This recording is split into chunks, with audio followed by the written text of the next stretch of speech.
দেখ সেকেন্ড পার্টে আমাদের কি আছে, সেকেন্ড পার্টে আমরা পড়বো যে যতগুলো বর্ডার লাইন আমরা পড়েছিলাম, এটাই পড়েছি, বর্ডার লাইন পড়েছি। বর্ডার লাইনের মধ্যে কি পড়েছি?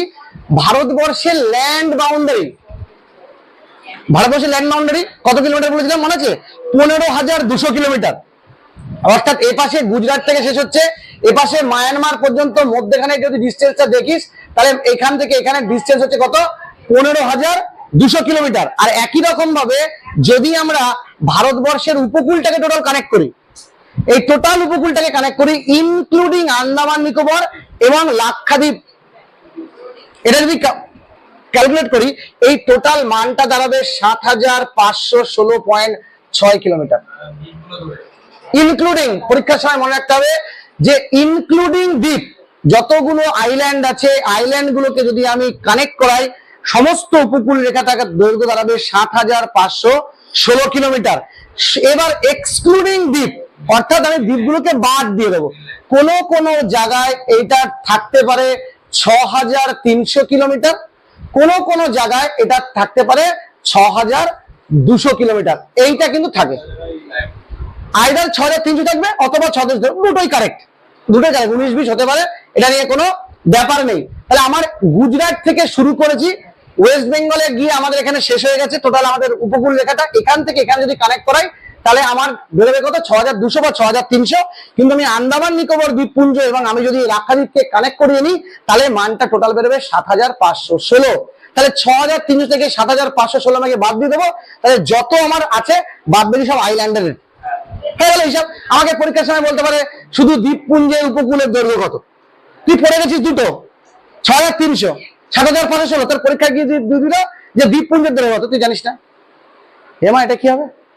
এটা উল্টে গেছি, উল্টানোর কোনো ব্যাপার নেই, 7,516 থেকে 6,300 বাদ দিয়ে দেবো, তাহলে টোটাল দ্বীপপুঞ্জ। এবার আরো যদি কঠিন কোশ্চেন করতে কি হবে, শুধু আন্দামানে কত, এমন কোশ্চেন করতে আন্দামান নিকোবর দ্বীপপুঞ্জ কত, তাহলে মোটামুটি 1250 কিলোমিটার মতো এখানে আছে, টোটাল 1250 মতো, আনুমানিক 1250 কিলোমিটার মতো আছে। তাহলে এটা নিয়ে অতটা মাথা ব্যথা নেই, এই পর্যন্ত কোশ্চেন আসে না, 3 নম্বর পর্যন্ত শুধু আসে যে 6,300, 15,200 আর 7,516। এবার আরেকটা জিনিস কি মনে রাখতে হবে, তাহলে এই 15,200 কিলোমিটার যে ল্যান্ড বাউন্ডারি আছে কতগুলো দেশকে টাচ করে বেরিয়েছে। এবার এটা মনে রাখার ফর্মুলা কি? এটা মনে রাখার ফর্মুলা 7, ধোনির পেছনের যে থালা ফর এ রিজন, এস 7 লাগিয়ে দাও, মনে রাখবে। 7 দিয়ে দুটো জিনিসকে মনে রাখতে পারবা, 7 দিয়ে দুটো জিনিসকে মনে রাখতে পারবা। কি কি মনে রাখতে পারবা? ভারতবর্ষ আয়তনের দিক থেকে পৃথিবীতে কত? 7 নাম্বার। ভারতবর্ষ আয়তনের দিক থেকে হচ্ছে 7 নাম্বার। আর ভালো করে মনে কি, ভারতবর্ষ আয়তনের দিক থেকে 7 নাম্বার, আর 7টা প্রতিবেশী দেশের সাথেও সীমানা আছে। থালা ফর এ রিজন মানে ধোনি কবে জন্মেছে না জন্মেছে পরে, থালা ফর এ রিজন এই জন্য হয়েছে, মানে থালা ফর এ রিজন পরে হয়েছে, ভারতবর্ষের সৃষ্টি হয়েছে আগে। ফলে এটা হওয়ার ফলে ওটা মনে রাখছি আমরা। আর যাই হোক কিছু তো মনে রাখছি, সব জায়গায় কাজে লাগবে। তাহলে এইটা হচ্ছে 7, ভারতবর্ষ আয়তনের দিক থেকে 7, অতএব থালা ফর এ রিজন, ঝামেলা মিটা দাও।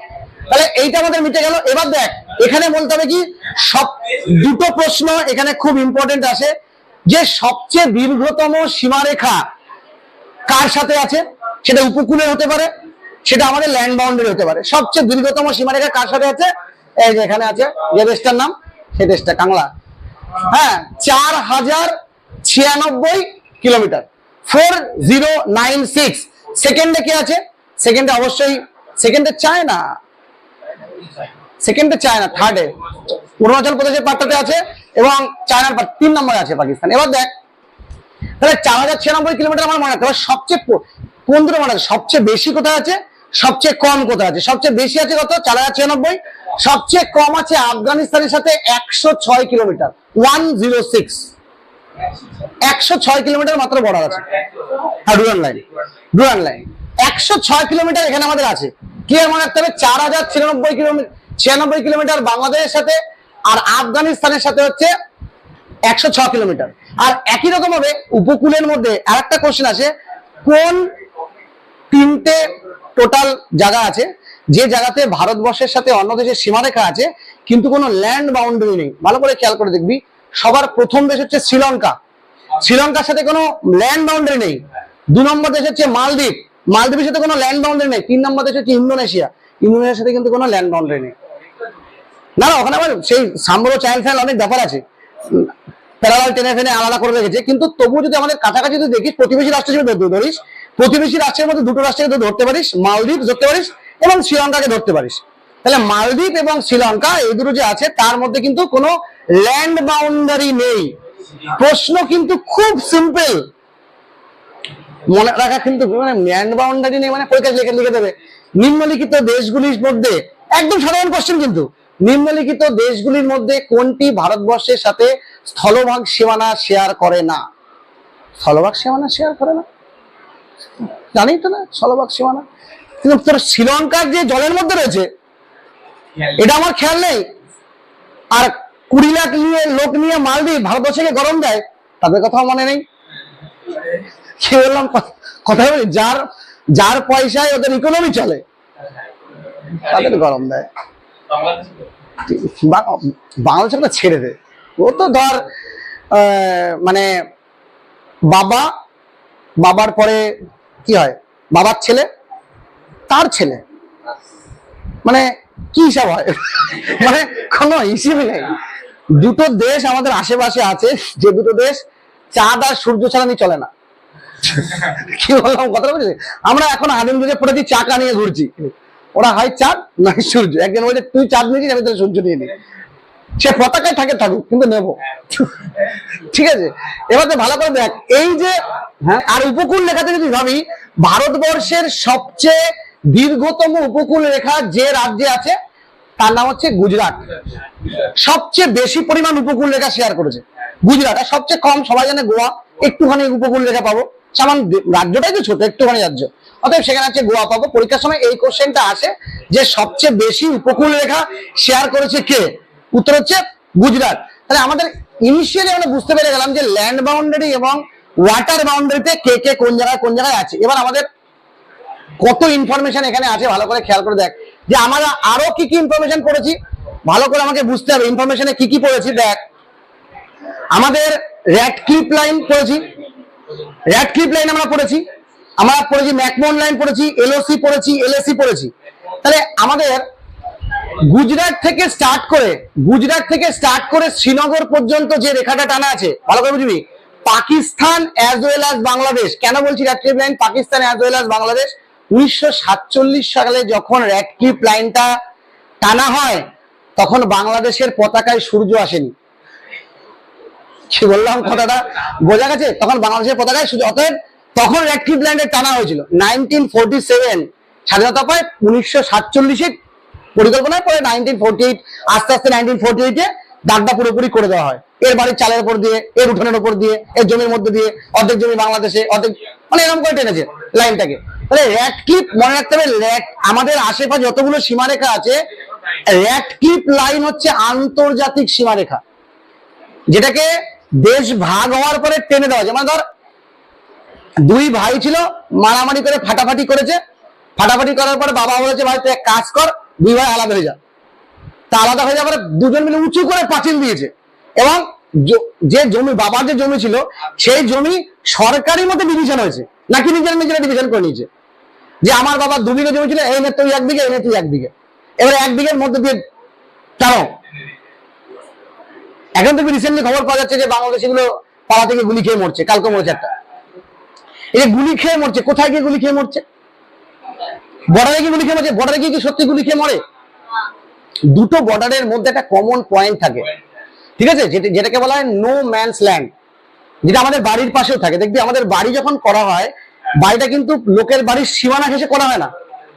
ভালো করে বলবি, যেখান থেকে পাঁচিল করা হবে, পাঁচিল দেখবি বলে না যে এর বাড়ি থেকে এতটা 3 ফুট ছেড়ে পাঁচিল করো, এর পিছনে কারণটা কি? এর পিছনে কারণটা হচ্ছে বাফার জোন বলে এটাকে, বাফার জোন। ভবিষ্যতে যদি কোনো ওই জমি নিয়ে দ্বন্দ্ব তৈরি হয় তাহলে ওই বাফার জোন কিন্তু তোকে ওই বাঁচিয়ে দেবে। বা তোর বাড়িতে ধর তুই বাড়িতে রং করবি, বাড়িতে মিস্ত্রি লাগাবি, তা বারবার কি লোকের বাড়িতে খুঁটি পুঁতবি নাকি? তোর বাড়ির পাশে তো সে নাও দিতে পারে, আজকে সম্পর্ক ভালো আছে কালকে সম্পর্ক নাও ভালো আছে, তোকে তোর বাড়ির পেছনটা ইউজ করতে নাও দিতে পারে। তোর বাড়ির পাশে যদি একটা ফাঁকা স্পেস থাকে তুই আরামসে মিস্ত্রি লাগিয়ে কাজ করতে পারিস, তোকে কিন্তু কারো কাছে যেতে হবে না। তোর বাড়ির দেয়ালটা যদি তার বাড়ির সীমানা থেকে ওঠে তাহলে কিন্তু তুই প্রবলেম আছিস, কেন প্রতি মুহূর্তে তোর বাড়িতে কাজ করার জন্য তোকে সীমানা ইউজ করতে হবে, ওদের লোক অন্য লোকের সীমানা, এবার সে তো ইউজ করতে নাও দিতে পারে, ফলে তুই প্রবলেমে পড়ে যাবে। ওই জন্য প্রত্যেকটা বাড়ির দেখবি বাড়ির পাশে একটু ফাঁকা জায়গা রাখে, যেটাকে বাফার স্পেস বলে, জিওগ্রাফির ভাষায় বাফার স্পেস বলে, কিন্তু এই জায়গাটাকে বলা হয় জিওপলিটিক্যাল ক্ষেত্রে নো ম্যানস ল্যান্ড। অর্থাৎ এই পোর্শনটার ঝামেলাটা মিটে গেল। তাহলে এই পোর্শনটাকে আমরা কি বললাম? এই পোর্শনটার নাম হচ্ছে র্যাডক্লিফ লাইন। স্যার র্যাডক্লিফ এটা ডিটারমাইন করেছিলেন, এটা র্যাডক্লিফ চলে গেল। এবার দেখ এই পয়েন্টটা কোথায়, এটা হচ্ছে শ্রীনগর পর্যন্ত। শ্রীনগর থেকে ভালো করে বুঝবি, যখনই শ্রীনগর পয়েন্টটা চলে আসলো, শ্রীনগর থেকে একটা পয়েন্ট আছে NJ9842 এই পর্যন্ত, না ওটা না, ওটা সিকিম তো আলাদা। NJ9842 জম্মু কাশ্মীরের একটা পয়েন্ট, এই NJ9842 পর্যন্ত রেখাটা কিন্তু কখন টানা হলো? যখন ভারত এবং পাকিস্তানের সাথে একদম ঘামাসান যুদ্ধ হলো। ওদের সাথে যুদ্ধ করে কি হবে? প্রতিবার যুদ্ধ হবে, প্রতিবারই মার খাবে। তাহলে NJ9842 এই রেখাটা কি হলো? ওই যে বললাম না, ইউএনও তে গিয়ে যখন এই একটা তোর চুক্তি হলো যে ট্রুস লাইন টানা হলো, তো এখানে যে যেখানে আছো থেমে যাও, যে যেখানে আছো থেমে যাও, তখন কি হচ্ছে দেখ এইখানে যে থেমে গেল, ফলে গেল এই পাক অকুপাইড কাশ্মীর, এই কথাটা কিন্তু এখান থেকে জন্ম নিল। এই পয়েন্টটার নাম হচ্ছে LOC, মনে রাখতে হবে line of control. Line of control যে লাইনটা আছে, এটা কিন্তু ভারতবর্ষের সাথে পাকিস্তানের কোনো আন্তর্জাতিক সীমারেখা নয়, এটা কিন্তু একটি যুদ্ধ বিরতি রেখা। কি বললাম? এটা একটি যুদ্ধ বিরতি রেখা, এটা কিন্তু কোনো আন্তর্জাতিক সীমারেখা না। ভারতবর্ষের সাথে পাকিস্তানের আন্তর্জাতিক সীমারেখা হচ্ছে র্যাডক্লিফ লাইন। পরীক্ষার সময় দেখা গেল প্রশ্ন দিল, নিম্নে কোন রেখাটি ভারতবর্ষের সাথে আন্তর্জাতিক সীমারেখাকে নির্দেশ করে? তার নিচে LOCও দেওয়া রয়েছে, সেখানে র্যাডক্লিফ দিয়েছি। কি রে, দুটোই রাইট। ন্যাশনাল তো তুই ভাববি, এখন তুই তো পড়েছিস যে LOCও সাথে পাকিস্তানের সত্যি সত্যি, তুই র্যাডক্লিফও পড়েছিস, তাহলে কোনটা দেবো? এটা না এটা? তুই মাথায় আমাকে ঘোরাবি, এ না বি হয়ে গেল, তারপর যেটা খুশি সেটা, মানে এক্কা দোক্কা তিক্কা। পরীক্ষার সময় যখন হয় না, SSC যখন পরীক্ষা হচ্ছে দিয়ে প্রশ্ন করেছে, ভয়ঙ্কর কঠিন প্রশ্ন করেছে। এবার কঠিন এমন প্রশ্ন করেছে, প্রশ্ন থেকে মোটামুটি ঘুরিয়ে পড়েছি সবজন, এরকম কোশ্চেন করেছে। এবার বলছে যে কি করে উত্তর দেবো, তাহলে উত্তর ধরেছে এরকম করে করছে, ওইখানে গোল, এটা রাইট, পারছে তো ওটাই রাইট। আর চায়নাতে দেখবি পেন আছে, পেন ABCD লেখা আছে মাথায়, এরকম করে ঘোরায়, ওর দিকে যেটা পড়ে সেটা রাইট। যখন কোনো বুদ্ধি কাজ করে না, তখন এরকম পেন ঘোরানো বুদ্ধি কাজ করে, যদি বা রাইট হয় না। পরীক্ষায় শোন, যখন চাকরির পরীক্ষা, যদি একটা ট্রিক বলে দিচ্ছি, এটা মনে পড়ে গেল বললাম, যদি চাকরির পরীক্ষা দেখিস পরপর 10খানা কোশ্চেন আমি পারবো না, পরপর যে কোনো একটা সিম্বল থেকে দাগাও, হয় A, নয় B, নয় C, নয় D, উত্তর রাইট হবে। বলবি কেন? এই ফর্মুলা কেন কাজে লাগে? 10টায় 10টা রাইট হবে না, 4-5টা হয়ে যাবে। কি করে বুঝবি? এবার বলবি যে তাহলে কোনটা দেখাবো? কোশ্চেনটার উত্তর, তুই যে ওয়েমার শিটে উত্তর দিচ্ছিস, সে ওয়েমার শিটের প্যাটার্নটাকে ফলো কর। কোন দাগে ABC মধ্যে কোন নাম্বারটা বারবার বেশি রিপিট হচ্ছে, তাহলে ম্যাক্সিমাম উত্তর ওই নাম্বারই আছে। এভাবে হয় এগুলো, কিন্তু যখন কেউ পারে না, চালাকি বুদ্ধি লাগায়, তখন এইভাবে লাগায় যে আমি পারছি না, তাহলে 10খানা প্রশ্ন পারিনি, ছেড়ে দেবো, ছাড়া দরকার নেই, মেয়েরই বাকি মতো নেই, 10টায় সি দাগিয়ে আসবো। 10টায় সি দাগিয়ে আসলে অন্তত 4টে ঠিক হবে, কিন্তু 3টেই A, 2টোই B, 4টেই C, এরকম করে দাগায় সব করা ভুল হবে। যারা চাকরির পরীক্ষা দিতে তারা এরকম করে, যখন পারে না তখন সব এক সিরিজ দাগিয়ে আসে, আইদার B দাগিয়ে দিল, অথবা C দাগিয়ে দিল, অথবা D দাগিয়ে দিল, অথবা A দাগিয়ে দিল। এবার ডিপেন্ড করে কি করে কোশ্চেনটা দেখে না যে কোন অ্যান্সারটা বারবার নিচ্ছে কোশ্চেন পেপারে, A দাগটা বেশি নিয়েছে নাকি B দাগটা বেশি নিয়েছে নাকি C দাগটা বেশি নিয়েছে, সেই অনুযায়ী দাগিয়ে দেয়। যখন পারে না তখন এই কাজগুলো করে। এবার দেখ, তাহলে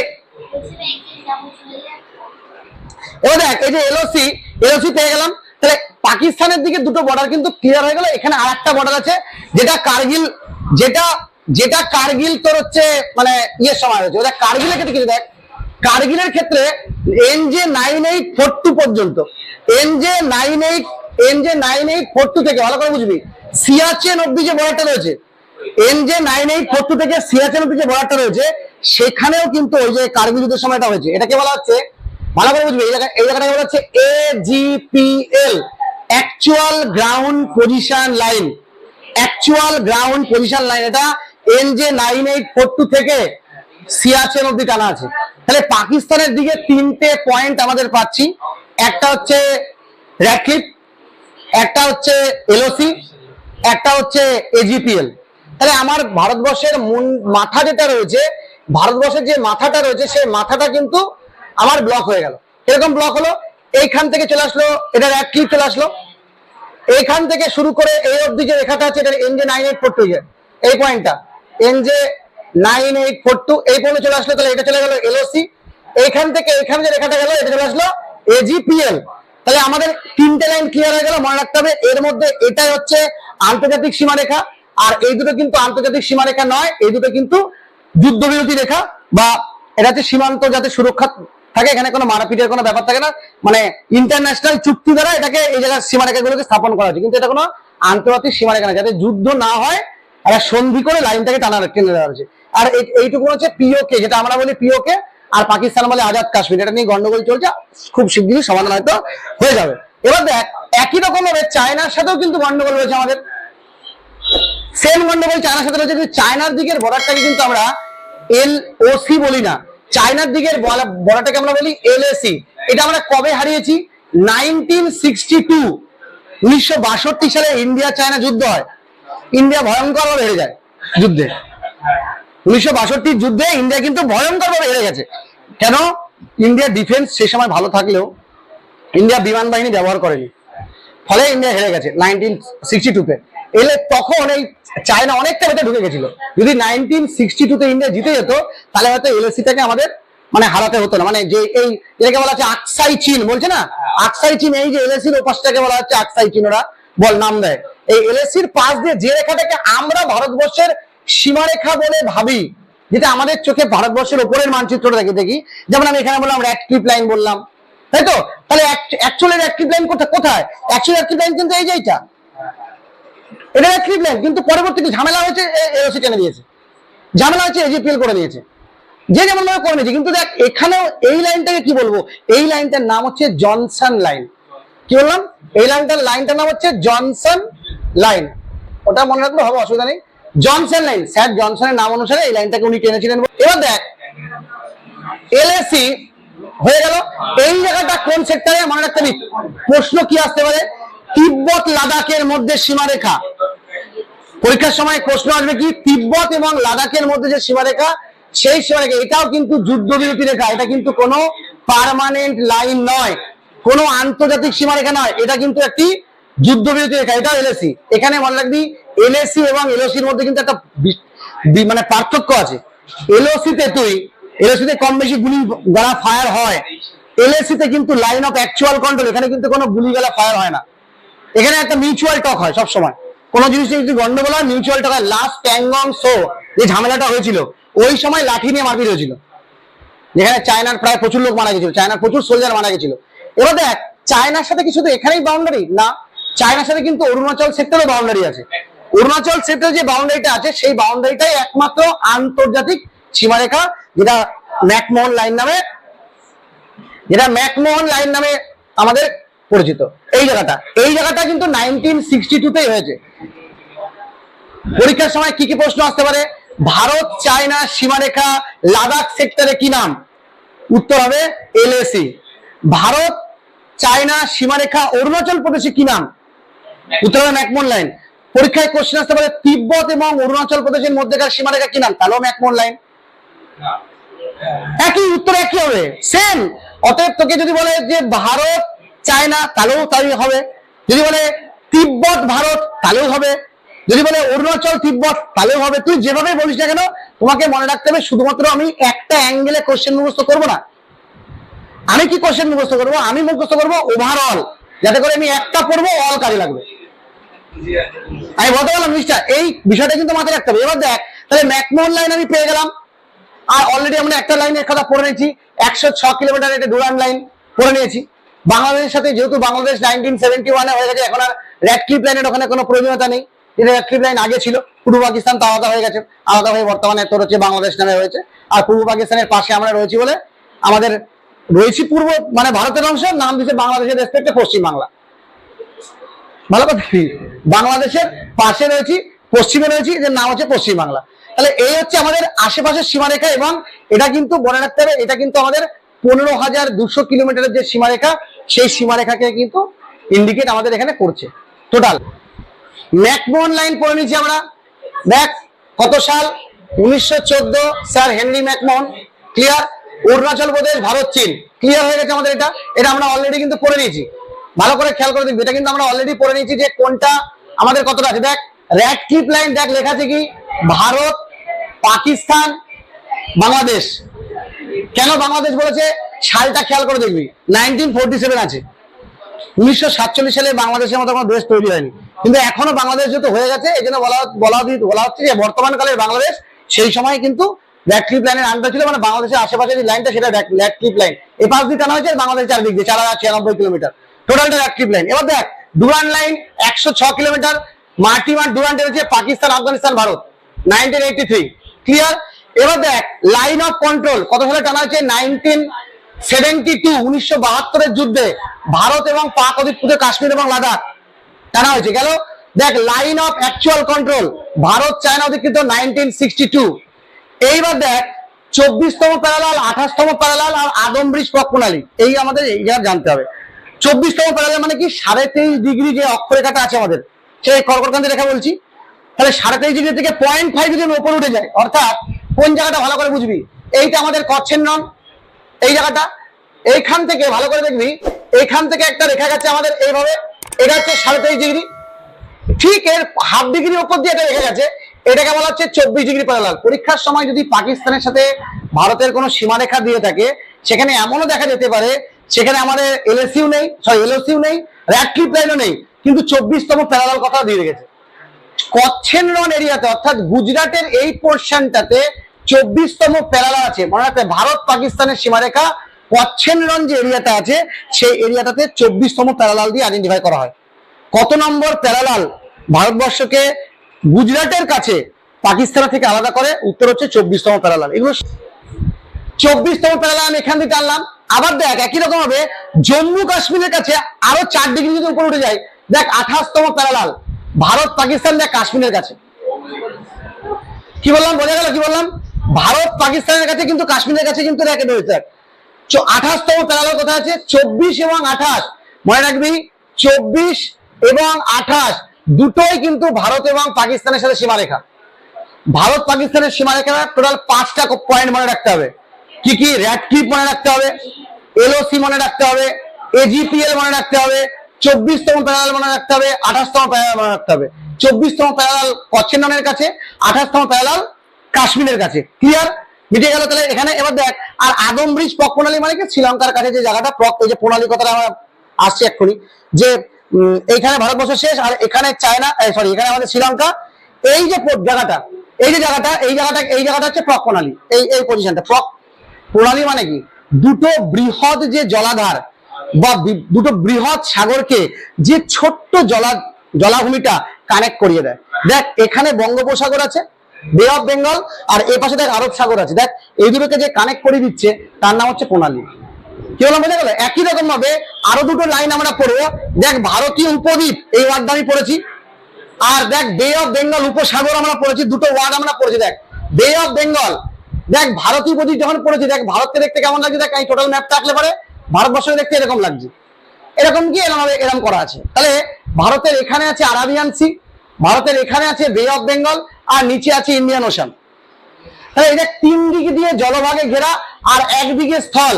যখন 3 দিক দিয়ে জলভাগে ঘেরা থাকবে আর একদিকে স্থল হবে, তখন তাকে বলা হবে উপদ্বীপ বা পেনিনসুলা।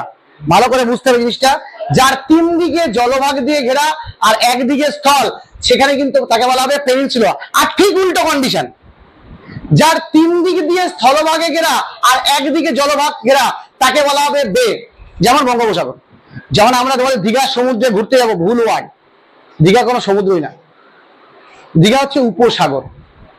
যেমন আমি যদি বলি আইল্যান্ড আর ল্যান্ড, মানে আমি উপদ্বীপ। দেখ উপদ্বীপের সে কি উপ কথাটা দিয়ে দেখ দ্বীপ হয়ে যাবে। এবার কি করে বুঝবি দ্বীপ হয়ে যাচ্ছে, ভালো করে দেখ।